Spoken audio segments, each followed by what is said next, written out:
Let's talk about the U.S. Supreme Court's decision in United States versus Morrison. This was a 2000 decision written by Chief Justice William Rehnquist for the majority. There were 4 dissenters, 2 of which wrote dissenting opinions. That would be Justices Breyer and Souter. And basically, this not only involved the Commerce Clause, but the 14th Amendment, a provision of the Violence Against Women Act, VAWA as they sometimes call it, was challenged. Now, VAWA is a pretty well-known piece of legislation. This was only one provision of it being challenged, and it was struck down. The challengers won.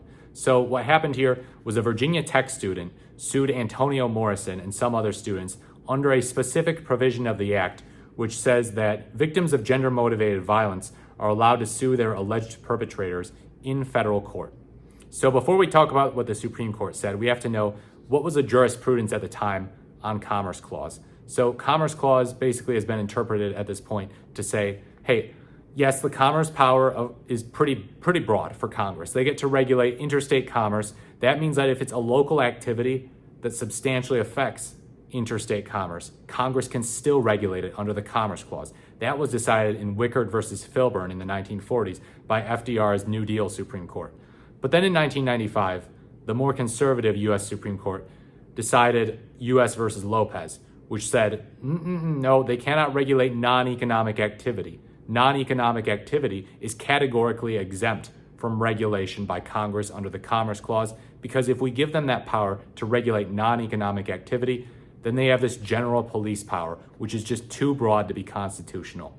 Chief Justice William Rehnquist believed that there must be something that Congress cannot regulate, and if we allow them to regulate non-economic activity, then, well, that's going to give them basically the power to regulate everything, and it's tyrannical and it's too authoritarian for his tastes. So basically, Morrison reaffirms United States versus Lopez.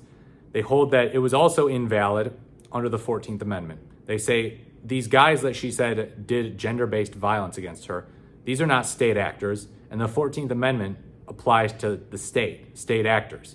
So they dismiss it on that grounds. They also say, yeah, no, this is, again, violence against women is not economic activity, they say.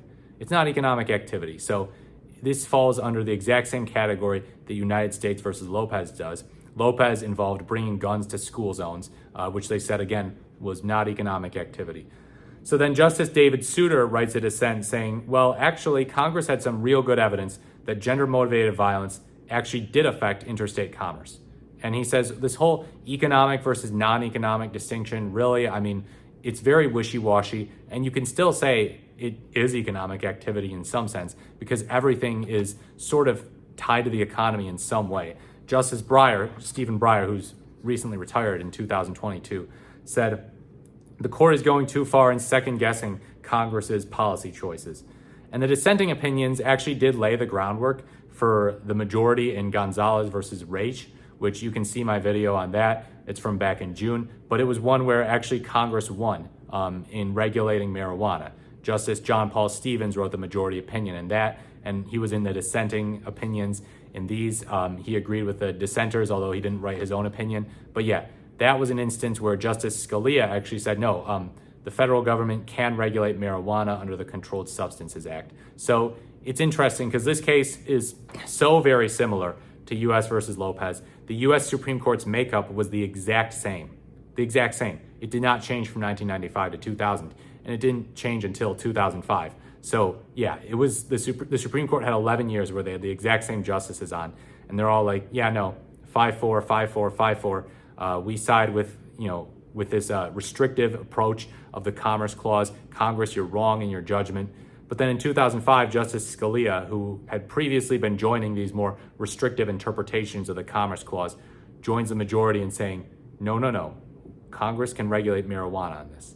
It's kind of funny. But yeah, what do you think about this case? I hope that it was helpful for you if you're studying for a constitutional law course or the bar exam. Constitutional law is a super fascinating area. The Commerce Clause doctrine has changed a lot. It's gotten broader, but it's also gotten more skinny and more restrictive depending on the ideologies of the people on the court. I hope that you can take this video to your constitutional law exam and get an A+, show it to your fellow students, or maybe don't if you're being graded on a curve. Let me know what you think in the comments below. I hope this was helpful in your legal research. Like, comment, or subscribe to the channel. Thank you so much for watching. Let me know what case you want me to talk about next, and I look forward to speaking to you in my next video.